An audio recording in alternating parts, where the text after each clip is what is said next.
아주 오래전에 영국의 유명한 연예인 스탠딩 코미디언 중에 매크루디라고 하는 사람이 있었다고 합니다.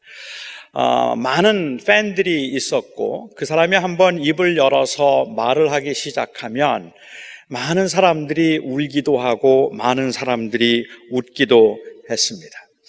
한 번은 어느 목사가 그를 찾아왔습니다. 그리고 그에게 물었습니다.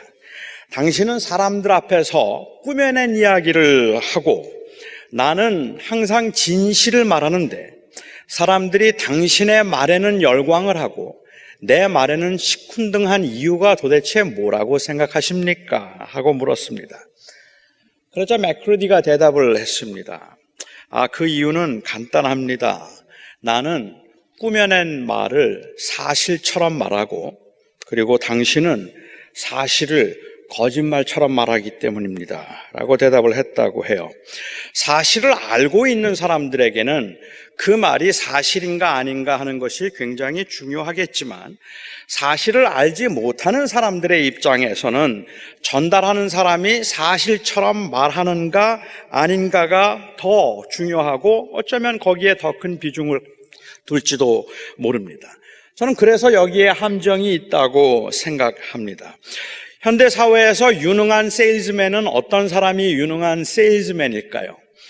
유능한 세일즈맨은 자기가 팔고자 하는 그 상품에 대해서 확신을 가지고 있는 사람이 아니라 다른 사람들로 하여금 그 상품을 신뢰하게 할 수 있는 사람이 유능한 세일즈맨입니다.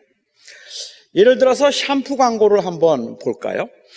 샴푸 광고를 한다면 광고 회사는 머릿결이 아주 좋은 모델을 광고 모델로 섭외를 할 것입니다. 그리고는 그 머릿결이 좋은 모델이 샤워를 하고 난 다음에 그 윤기 나는 머리를 한번 뒤로 착 젖히면, 제가 머리만 좀 길었으면 한번 해보았을 텐데 뒤로 한번 착 젖히면 말입니다. 그 윤기 나는 것, 그리고 그 모습이 너무 매력적이라서, 그리고 근사해 보여서 광고를 보는 사람들은 그 샴푸를 사고 싶어 할 것입니다. 이 모델이 샴푸를 써서 그렇게 머릿결이 좋아진 것이라는 확신도 없고, 사실은 어쩌면 그 모델은 그 광고를 하고 있기는 하지만 본인은 그 샴푸를 쓰지 않는 사람일지도 모르는데도 구매자들에게는 그게 그렇게 중요한 건 아닙니다. 그 모델의 역할은 사람들에게 구매 충동을 느끼게 할 만큼 매력적이기만 하면 되는 겁니다. 광고 모델은 자기가 광고하고 있는 그 상품에 대한 확신을 가지고 있는 사람이 아니라 다른 사람들로 하여금 그 상품에 대해서 확신을 가지게 만드는 사람입니다. 그러니까 광고 모델이 그 상품을 광고했지만 그 상품을 사도록 광고하고도 자신은 그 상품을 사용하지 않는다고 해도 이 광고 모델의 진실성을 논하는 사람들은 많지 않을 겁니다. 그 사람에게 중요한 것은 그 상품을 쓰고 있느냐가 아니라 사실은 사람들로 하여금 그 상품을 사고 싶을 만큼 구매 충동을 일으켰는가 하는 것이기 때문에 그렇습니다. 그게 훌륭한 세일즈맨입니다. 물건을 다른 사람들이 사도록 만드는 겁니다. 그렇다면 설교나 전도는 어떻습니까? 좋은 전도자는 다른 사람들로 하여금 자기가 전하는 것을 믿게 만드는 사람이 좋은 유능한 전도자라고 말할 수 있을까요? 좋은 설교자는 사람들에게 감동을 주어서 자기의 설교를 믿고 그 설교에 따라서 행동하게 만드는 사람이 좋은 설교자라고 그렇게 말할 수 있을까요? 일반적으로 사람들이 생각하는 것처럼 사람들에게 감동을 주고 사람들을 설득해서 그 사람들로 하여금 뭔가 행동하고 움직이게 만들 수 있는 사람이라면 유능하고 탁월한 설교자라고 말할 수 있을까요? 1992년 10월 28일 주님이 재림하신다고 집 팔고 땅 팔고 교회에 모여서 주님의 재림을 다 같이 기다리자고 해놓고 자기는 뒤로 집도 사고 땅도 사놓았던 다미선교회의 이장님이라는 그 사람을 아마 여러분도 기억하실 겁니다. 사람을 지극히 비이성적으로 만들 수 있는 그 종교적 심리가 인간에게 있음을 인정하기는 하지만 집도 팔고 땅도 팔고 그리고 교회에 모여서 주님의 재림을 그렇게 학수고대할 수 있도록 사람들의 마음을 움직일 수 있었던 이 이장님 씨의 호소력과 전달력은 제가 생각할 땐 정말로 대단한 거라고 생각합니다. 저는 아무리 생각해도 제가 생각할 때는 그러지도 않겠지만 저는 여러분들을 설득해서 집 팔고 땅 팔아서 선교하도록 할 수가 없어요. 아무리 사정을 해도 여러분들은 안 해요. 저의 그 능력의 한계일지도 모르겠다는 생각이 들어요. 이 이장님 씨는 대동강 물을 팔았던 봉이 김선달에 견줄 만한 그러한 탁월한 호소력과 전달력을 가지고 있던 사람임에 틀림이 없습니다. 하지만 그렇게 사람의 마음을 움직일 수 있는 탁월한 호소력과 설득력이 있다고 해도 우리는 그런 사람을 결코 좋은 설교자라고 그렇게 말하지 않습니다. 우리는 그런 사람들을 사기꾼이라고 부릅니다. 그들을 좋은 설교자라고 부르는 것이 아니라 우리는 그들을 사기꾼이라고 부르는데, 이것은 그들은 자기가 믿고 있는 사실을 전한 진실한 사람이 아니기 때문에 그렇다는 말입니다. 자기들은 믿지도 않고 있는 것을 믿는 것처럼 말했기 때문에 그렇고, 사람들을 그렇게 호도했기 때문에 사기꾼이라고 말하죠. 사기꾼까지는 아니더라도 자신은 확실하게 믿거나 아니면 확신하지 않고 있는 것을 다른 사람들에게는 아주 그럴듯하게 전하고 사람들의 마음을 잘 유도하고 사람들로 하여금 헌신하고 봉사하고 그리고 또한 투자할 수 있도록 그렇게 사람들의 마음을 움직일 수 있어서 원하는 목표를 이루어갈 수 있는 이런 사람들을, 이런 목회자들을 부를 때 사용하는 전문 용어 중에 테크노 패스터라는 말이 있습니다. 테크노 패스토라는 말은 굳이 번역을 하자면 목회 기술자라고 번역할 수 있을 것 같아요. 목회를 너무 잘하는 사람들이에요. 목회를 참 잘해서 교회도 크게 부흥시킬 수 있는 사람이기는 하지만 그 안에 진실함이 없다면, 그 안에 진리에 대한 확신이 없다면 그냥 기술자입니다. 생명을 다루는 문제에서 가장 중요한 것은 역시 진실성일 겁니다. 여기서 제가 말하는 진실성이란 자기가 믿고 확신하는 것을 진실하게 말할 수 있는 것, 그것이 진실성입니다. 저는 사마리아 여인이 주님과의 대화를 통해서 얼마나 많은 걸 깨닫게 되었는지, 얼마나 많은 걸 알게 되었는지 잘 모르겠습니다. 이미 말씀드렸던 것처럼 이 여인이 죄인이었다고 볼 필요는 없겠지만 고달프고 힘들고 피곤한 삶을 살았던 이 여인이 낯선 유대 남자와 만나서 잠깐 나눈 대화 중에 그가 선지자일 거라는 확신이 들었습니다. 선지자일 거라는 확신이 들어서 그에게 예배에 관해서 질문을 했어요. 그리고 이 남자는 하나님은 영이시기 때문에 신령과 진리로 예배하는 것이지 그리심산에서도 예루살렘에서도 예배하는 장소가 중요한 것이 아니라 예배할 때 신령과 진정함으로 예배하는 것이 중요하다고 말을 했습니다. 너무 당연한 사실이기는 한데 너무 마음에 와 닿았습니다. 정말 그렇겠다는 생각이 들어서 공감했다는 말이죠. 설득당한 겁니다. 메시아가 오시면 정말로 그런 예배를 할 수 있을 날이 올 것이라는 그러한 확신도 들었습니다. 아니, 어쩌면 이해는 되기는 하지만 그가 아직 메시아인지 아닌지는 정확하게 몰랐을런지도 모릅니다. 아직 주님께서는 당신이 메시아라고 말한 적은 없기 때문에 그렇습니다. 그래서 그 여인은 말하기를, 메시아가 오실 것을 내가 믿나니 메시아가 오시면 이 모든 것을 우리에게 알려주실 것입니다라고 하는 그 메시아에 대한 신앙 고백을 했습니다. 그리고 주님께서는 뜻밖에도 내게 말하고 있는 그가 바로 메시아다, 내가 메시아야 라고 말씀을 하셨습니다. 그런데 바로 그때 이 제자들이 동네에서 먹을 것을 구해서 돌아왔어요. 아마 그래서 예수님과 이 여인은 더 이상 대화를 나눌 수가 없었던 것 같습니다. 제자들은 굉장히 의아하게 생각했습니다. 아니, 이 예수님이, 유대 남자가 왜 사마리아 여자하고 대화를 나누는지, 도대체 뭘 달라고 구하셨던 것인지 이해할 수가 없었지만 아무도 묻지 않았습니다. 그것 때문에 그랬는지, 아니면 제자들이 돌아온 것을 보고 그렇게 느꼈는지, 혹은 이 여인이 예수님과 대화를 하는 내내 신선한 충격을 느꼈기 때문인지는 모르겠지만 이 여인은 갑자기 그 동네로 뛰어들어갔습니다. 제가 여기에 갑자기라고 말한 이유는 요한은 이 여인이 물동이를 버려둔 채 동네로 들어갔다고 말했기 때문에 그렇습니다. 그 물동이를 잊어버렸을 리가 없어요. 요한이 그냥 물동이 버려두고 간 것을 뭘 그렇게 대단한 거라고 그 여인이 물동이도 버려둔 채 동네로 들어갔다고 말을 했는가 의아하기조차 합니다. 물론 여기에 물동이를 버려뒀다는 말의 의미가 이제 세상적인 것들은 다 관심을 뒤로 하고 오직 영원한 것을 그가 생각하게 되었다는 의미로 지나치게 비약된 해석을 할 이유는 없었겠지만 이 여인이 굉장히 마음 심경의 변화가 있었던 것은 사실인 것 같아요.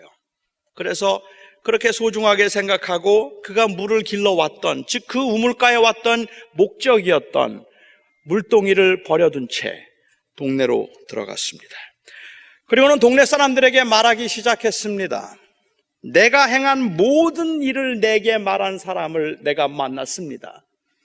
그가 그리스도라고 하는데 나이가 보기에는 그 사람이 정말로 그리스도인 것이 그리스도임이 맞는 것 같습니다.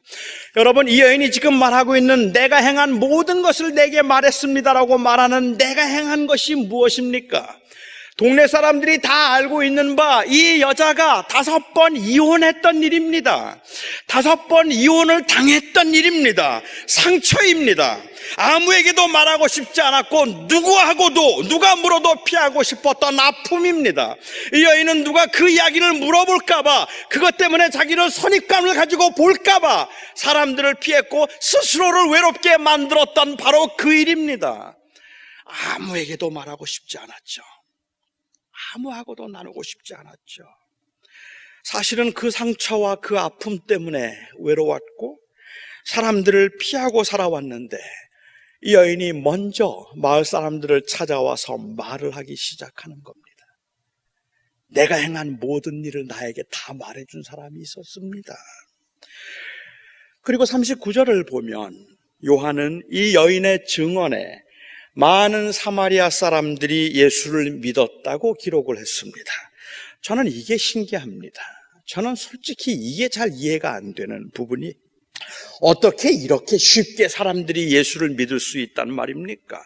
아니, 이들이 예수를 믿었다는 말은 도대체 무슨 의미일까요? 사마리아 여인의 과거를 다 알고 있어서 그 여인의 과거를 다 마친 사람? 5번 이혼했지. 지금 살고 있는 남자도 내 남편이 아니니까 남편이 없다는 내 말이 맞구나. 그 말 때문에 그가 메시아인 걸 알게 되는 걸까요? 예배에 관해서 전에는 들어본 적이 없는 아주 심오한 그러한 말을 해준 사람을 만나서 그가 메시아인 것 같다고 말했기 때문에 동네 사람들이 예수를 메시아로 믿었다면 여러분, 이거 너무 신기하지 않습니까? 한 번도 본 적도 없고 직접 들어본 적도 없는데 여인의 증언만으로, 자기의 과거를 마쳤다는 그 말만으로 그가 메시아일 것이라고 믿는다는 게 정말 가능하다고 생각하십니까? 물론 성령께서 아주 강하게 역사하셔서 그들에게 믿음을 주셨다고 말한다면 저는 굳이 부인하고 싶지 않지만 제가 짐작하기에 그 마을 사람들이 복음을 듣고 그리고 실제로 예수 그리스도를 세상의 구주로 믿게 된 것은 예수님을 마을로 초청해서 이틀 동안 예수님의 강론을 듣고 난 후입니다. 그 전까지 그들이 예수를 믿었다는 말의 의미는 그 여인이 한 말을 믿었다는 의미로 볼 수는 있겠지만 예수님이 누구인가를 그들이 알아서 깨닫게 되었다는 의미는 아닐 겁니다. 그래서 요한은 나중에 그 증언하기를 예수님께 이틀 동안을 더 유하도록 권해서 이틀 동안 더 유하시면서 말씀을 전하니 더 많은 사람들이 예수를 믿었더라고 했고, 이렇게 예수를 믿은 사람들이 나중에 여인을 찾아와서 말하기를 우리가 믿은 것은 네가 증언했기 때문에 믿은 것이 아니라 우리가 직접 예수께서 가르치신 말씀을 들었기 때문에 그가 세상의 구주이심을 우리가 알게 되었다라고 이야기합니다. 여자에게 말을 들어서 복음을 알게 되었고 예수를 믿게 되었다는 게 자존심이 상해서 그런 말을 하고 있는 것이 아니라 예수님을 통해서 비로소 그들이 예수님이 메시아인 것을 알게 되었다는 그러한 고백일 겁니다. 그들은 여자의 말이 아니라 예수 그리스도의 가르침을 통해서 복음이 무엇인지 예수가 누구인지를 더 분명하게 알게 되었습니다. 그리고 그들의 구주로 영접했습니다. 하지만 제가 오늘 주목해보고 싶은 것은 그 마을 사람들을 예수님께로 인도할 수 있었던 이 여인의 변화입니다. 이미 말씀드린 것처럼 5번 이혼을 하고 사람을 만나는 게 부담스러워서 아무도 오지 않는 낮에 그때 그 따가운 그 햇빛 가운데 혼자 물을 길러 와야 했다면 이 여인은 틀림없이 마음에 깊은 상처와 그리고 또한 아픔이 있었던 여인입니다. 스스로 외로움을 택한 사람입니다. 본문에는 나와 있지 않습니다만은 아마도 이 여인이 스스로 외로움을 택하여서 사람들과 접촉하지 아니하고 사람들을 만나지 않으려고 했다는 전제가 맞다면 이 마을 사람들은 이 여인이 이렇게 들어와서 내가 메시아를 만났다고 고백하고 있는 이런 열정적인 모습을 본 적이 아마 아주 오랫동안 본 적이 없었을 겁니다. 어쩌면 한 번도 본 적이 없었을런지도 몰라요. 사람들에게 속기도 하고 배신과 미움을 당하기도 하면서 버겁게 살다 보면 사는 게 재미가 없어집니다.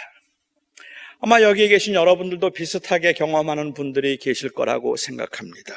모든 게 다 귀찮아요. 모든 게 다 시큰둥해요. 누가 뭐 굉장한 거 보았다, 뭐 대단한 거 보았다 말하면 요즘에 무슨 태양의 후예인가요?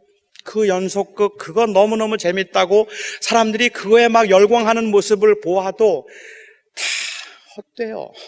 그냥 그런 게 감동이 없어요. 사는 게 그냥 재미없어요. 너무 벅차요. 웃음도 잃어버렸고 눈물도 메말랐고 하고 싶은 일도 별로 없고 관심 있는 일도 별로 없어요. 그냥 이 지긋지긋한 물길로 오는 것만 오지 않아도 좋겠다 싶을 만큼 그냥 모든 게 다 피곤하고 귀찮아지는 겁니다. 아마 이 여인은 그랬을 겁니다. 주변에 그 여인을 보고 있는 사람들은 그렇게 의욕 없는 모습, 그렇게 눈가에 이 총기도 없어 보이고 사는데 아무런 재미도 없어 보여서 그냥 사람을 피해서 혼자 그렇게 힘겹게 살아가고 있는 이 여인의 모습을 주변의 사람들은 보았는데 그랬던 이 여인이 물동이를 버려둔 채 마을로 들어왔습니다. 먼저 사람들에게 말을 건네기 시작했습니다. 아주 특별한 사람을 만났다고 자신을 메시아라고 하는데 정말 그런 것 같다고 사람들에게 예수님을 소개했습니다. 얼굴은 상기돼 있었고 목소리에는 흥분함이 역력했습니다. 그동안의 힘든 여정에 사실도 사실이 아닌 것처럼 영혼 없이 말하던 이 여인이 남들이 보지 못한 기가 막힌 것을 본 것처럼 남들은 한 번도 들어본 적이 없는 기가 막힌 것을 들은 것처럼 그렇게 생생하게 생기 있게 자기의 경험을 말하기 시작하는 겁니다.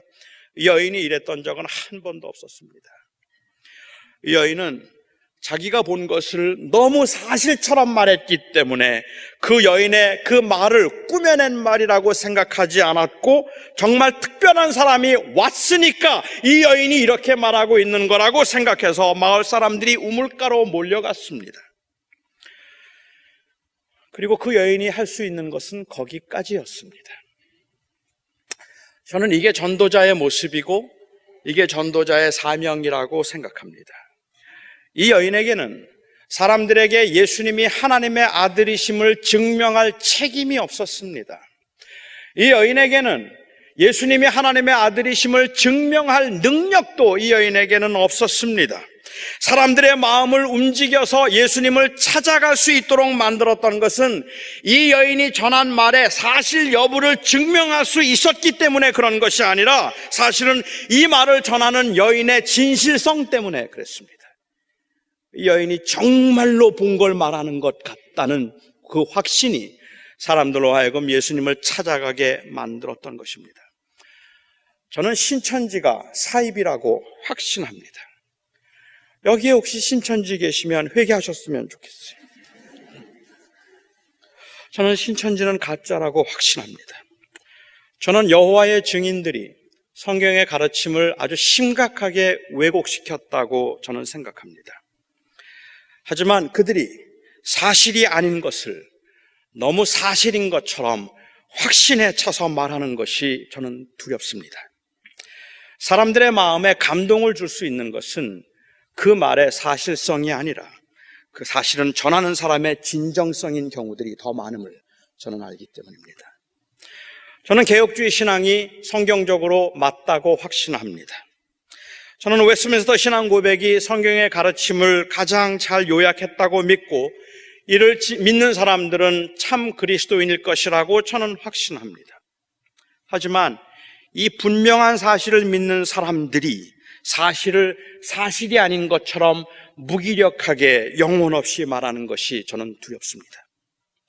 사람들의 마음에 의심을 가게 만드는 것은 그 말의 허구성이 아니라 사실은 전하는 사람들의 불성실함인 경우들이 훨씬 더 많기 때문입니다. 주 예수보다 귀한 분은 없네 찬송을 부르는데 예수가 도대체 누구이길래 그 예수보다 귀한 건 없다고 저렇게 찬송을 부르는 걸까 궁금함이 생길 만큼 그 찬송이 진실해 보이지가 않습니다. 전등하사 천지를 만드신 하나님 아버지를 내가 믿사오며라고 고백을 하는데 그 삶 가운데 전전능하셔서 천지를 지으신 하나님이 나의 보호자가 되시고 나의 생명이 되시기에 내가 그분을 의지하고 살아가고 있다는 그 진실함이 그 고백에 보이지가 않습니다. 하나님께서 우리를 사랑하사 죽을 수밖에 없는 죄인을 위하여 그 아들을 십자가에 다시고 그 아들의 죽음을 통하여 우리와 화목하게 하셔서 우리의 모든 죄를 용서하셨다고 그렇게 고백을 하고 있는데 나에게 잘못한 사람, 사소한 잘못이라고 할지라도 용서하지 못한 채 평생 이를 갈고 살아가는 모습을 보면서 정말로 하나님이 모든 죄를 용서하신 분일까라는 데 의심을 갖는다는 말입니다. 예수 이야기를 하는데도 눈이 빛나지 않고 전혀 중요하지 않은 대화를 나누는 것처럼 나누는 대화를 보면서 사람들은 그 진실성을 의심하기 시작합니다. 저는 현대 교회가 기독교를 개독교라고 부르기도 하고 예수 믿는 사람들을 조롱하고 손가락질을 할 때에 저는 그 사람들이 터무니없는 것을 믿고 있다고 우리들을 조롱하고 있는 건 아니라고 저는 생각합니다. 예수를 믿는다는 게 너무 어리석고 바보 같다고 어떻게 예수를 믿느냐고 사실도 아닌 것을 어떻게 그렇게 믿을 수 있느냐고 우리를 조롱하거나 손가락질하고 있는 것 아니라고 생각합니다. 현대인들이 교회를 조롱하는 이유는 사실은 진실하지 못해서 그런 겁니다. 고백과 삶이 다르다는 것 때문에 그렇다는 말입니다. 지난 30년 동안 보아왔어요. 기다렸어요. 그들이 고백하며 영원한 하나님의 나라를 소망하며 사는 사람들의 모임이라고 하길래 가난하고 어려운 사람들과 소외된 사람들의 편에서 그들에게 그리스도의 복음을 전하며 사랑을 실천하며 사는 사람들이라고 하길래 그들이 말하는 것이 진실이겠거니 생각하고 30년을 기다렸어요. 그런데 그 30년 동안 교회가 했던 일은 어려운 사람과 가난한 사람의 편에 있었던 것도 아니고 이 세상이 아닌 영원한 나라에 소망을 두고 사는 사람들처럼 그렇게 이 세상에서 모든 것들을 희생하며 포기하는 것도 기쁨으로 감당할 수 있을 만큼 그렇게 살았던 것이 아니라 특별히 목사들의 경우에 있어서는 자기의 위치, 명예, 교회 성장을 위해서 무슨 짓이든지 다 할 수 있을 것 같은 그런 모습들을 보면서 사람들이 욕을 하기 시작했다는 말입니다. 예수가 진리가 아니라서 욕을 하는 것이 아니라 예수가 진리라고 말하는 사람들이 진실해 보이지 않아서 욕을 하고 있는 거라는 말입니다. 예수가 우리가 믿는 예수 그리스도 그건 아닙니다, 가짜입니다라고 사람들은 말하고 있는 것이 아니라 나는 당신을 못 믿겠습니다라고 지금 말하고 있다는 말입니다. 그게 바로 진실성을 잃어버린 우리들의 모습이 아니겠습니까? 오해 마시기 바랍니다. 저는 뭔가에 빠져서 들뜬 사람처럼 지나칠 만큼 과장되게 아니면 열정적으로 믿음을 표현해야 된다는 말씀을 드리고 있는 게 아닙니다. 그럴 수 있는 분들도 계시고 지극히 정당하겠지만 찬송을 부를 때 두 손을 들고 몸을 흔들어야 하는 것도 아니고 기도를 할 때 목이 쉬도록 언제나 외쳐야 하는 그 열정을 말하는 것도 아닙니다. 길거리에 나가서 예수 천당을 외치지 않으면 잠을 잘 수 없을 만큼 마음이 뜨겁고 급해야 한다는 것도 아닙니다. 그렇지만 그렇게 하든지 그렇게 하지 않든지 사람에게는 다른 사람들에게서 느낄 수 있는 진정성 그리고 진실함이라는 게 있습니다.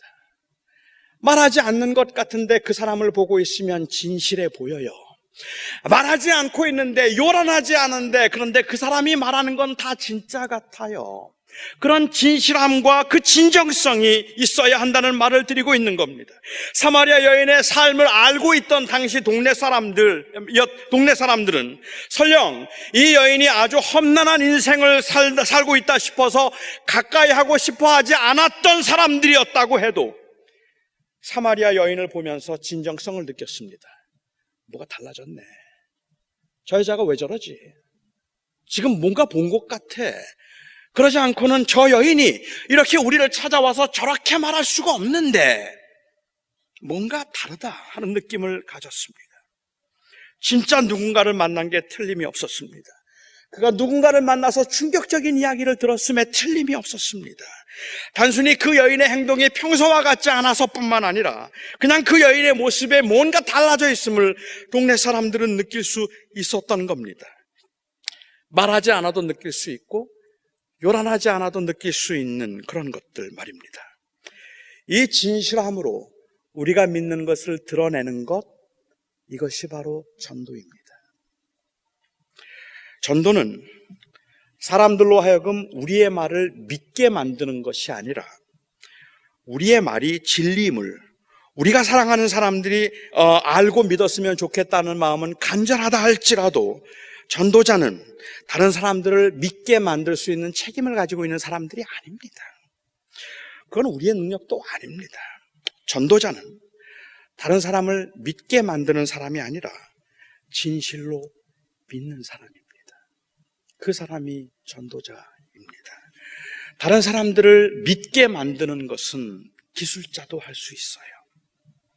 그 반대의 경우도 우리는 물론 인정해야 합니다. 진리를 진실하게 믿으면서도 드러내지 못하는 무기력함입니다. 이는 어쩌면 상대방을 전도할 수 있다는 그런 자신감의 결여에서 비롯된 것일지도 모르겠어요. 아니면 어쩌면 우리가 상대방을 전도해서 믿게 만들 수 있는 어떤 그러한 그 잘못된 기대 때문에 그럴지도 모르겠습니다. 진리에 대한 확신이 없기 때문일 수도 있고 병이 들어서 그럴 수도 있을 거라고 생각합니다. 여러 가지 많은 일들로 인하여서 너무 분주하거나 너무 나약해져서 의욕상실증에 걸렸기 때문에 그럴지도 모르겠다는 생각이 듭니다.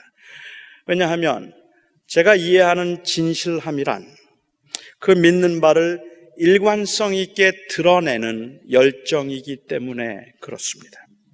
메리엄 웹스터 사전에 보면 이 열정이라는 말을 아주 재미있게 정의를 했습니다.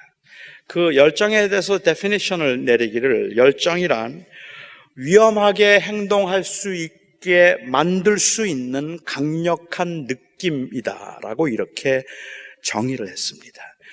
위험하게 행동할 수 있게 만들 수 있는 강력한 느낌, 그게 바로 패션이라는 말입니다. 하지만 그래서 열정이 언제나 격앙되고 요란해야 할 필요는 물론 없습니다. 저는 이 열정을 사마리아 여인에게서 봅니다. 지금까지 그렇게 행동한 적이 없었기 때문에 위험할 수 있고 자칫하면 또다시 상처를 받을 수도 있음에도 불구하고 그가 듣고 본 것을 말하지 않을 수 없어서 동네 사람들을 찾아가는 것, 그것이 바로 열정입니다. 찾아갔다가 또 망신당할 수 있고 또 사람들이 네가 뭔데? 너같이 무식한 게 너같이 그렇게 세상에서 험난한 인생을 살았던 네가 무엇이 간데 우리에게 감히 가르치려고 하고 누가 메시아니 어쩌니 말을 하느냐라고 말하면 또 상처받을 수 있잖아요. 그거 두려우면 못 움직이죠. 그런데도 불구하고 동네 사람들을 찾아가 내가 만난 이 사람을 한번 보라 말할 수 있는 그게 열정입니다. 그리고 동네 사람들은 사마리아 여인이 진실하게 자기가 보고 경험한 것을 말하고 있다고 믿었습니다. 그래서 그 여인을 따라 동네 밖으로 예수님을 만나러 갈 수 있었습니다. 우리의 문제가 어디에 있다고 생각하십니까? 현대 교회의 문제가 어디에 있다고 여러분 생각하십니까? 저는 전도의 기술이 부족해서, 다시 말하면 다른 사람들을 설득시킬 만한 지식이나 능력의 부족이 있다고 생각하지 않습니다. 저는 현대 교회의 문제는 진실치 못함에 있다고 생각합니다. 그래서 우리는 이 진실함을 확인해야 하고 점검해야 하고 회복해야 합니다. 우리가 믿고 있는 것이 진리라는 확신이 있다면 진실로 그리 믿고 있는지 우리는 스스로에게 물어보아야 할 것입니다. 진실로 그리 믿는다면 혹시 우리가 잘못된 기대나 너무 무거운 삶의 무게에 눌려서 무기력해진 것은 아닌지, 우리가 영적으로 병들어서 아픈 건 아닌지 우리가 또한 물어보아야 할 것입니다. 대단한 지식, 탁월한 능력, 획기적인 변화로 인한 어떤 성숙한 그 신앙 인격, 이것도 갖출 수 없었겠지만 그냥 그늘진 곳에서, 아무도 모르는 곳에서, 아무도 보려 하지 않았던 이 여인이 물동이를 버려둔 채 그 동네 사람들을 찾아왔다는 것만으로도 동네 사람들은 이 여인의 진실함을 믿어줄 수 있었습니다. 물론 그러니까 획기적인 변화나 아니면 어떤 위험한 행동이 있어야 된다는 말씀을 드리는 게 아니라, 이런 획기적인 변화와 위험한 행동을 감수할 수 있을 만큼의 진실성을 말씀드리는 겁니다.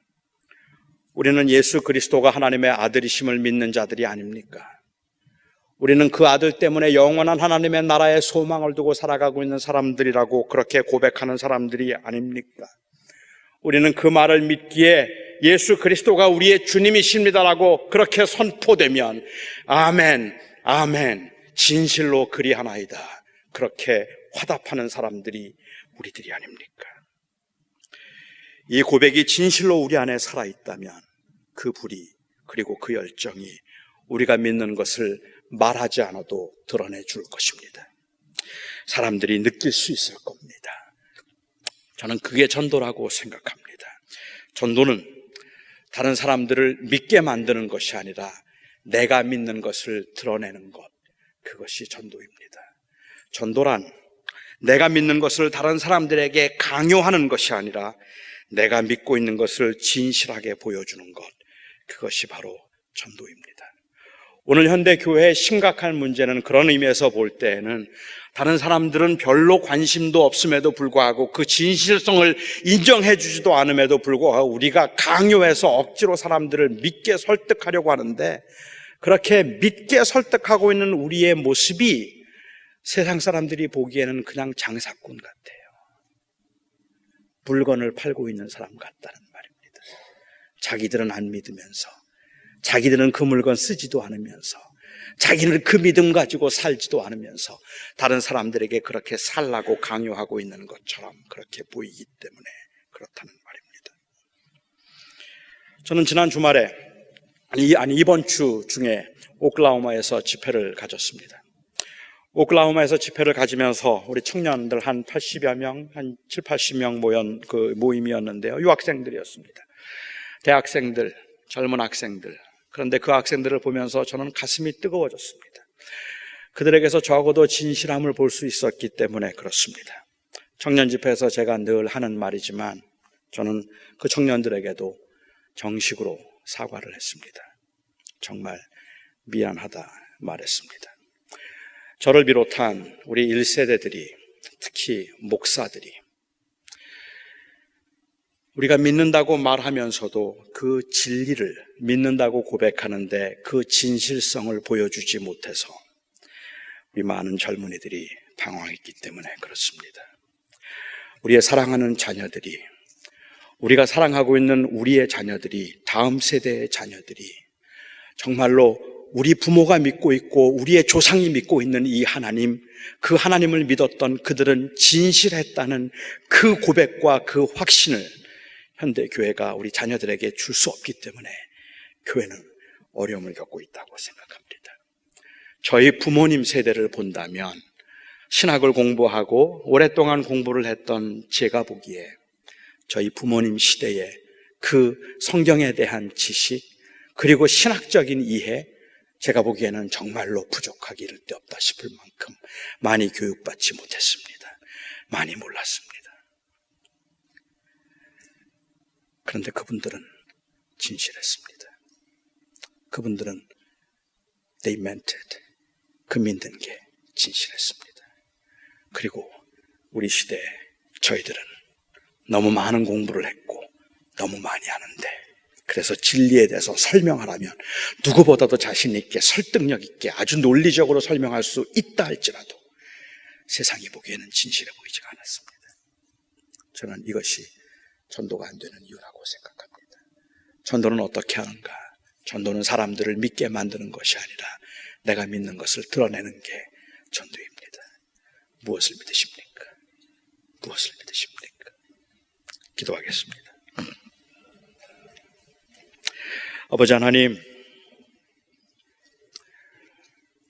분명히 진리를 믿는다 말하는데도 믿는 만큼 진실하게 드러내지 못하는 것 같아서 세상 사람들은 예수가 하나님의 아들이라는 그 사실을 믿을 수 없어서 우리를 핍박하는 것이 아니라 그렇게 말하는 우리가 진실하지 않아서 그렇게 욕을 하고 손가락질을 한다면 우리 교회가 그리고 교회 지도자들이 얼마나 더 회개를 해야 합니까?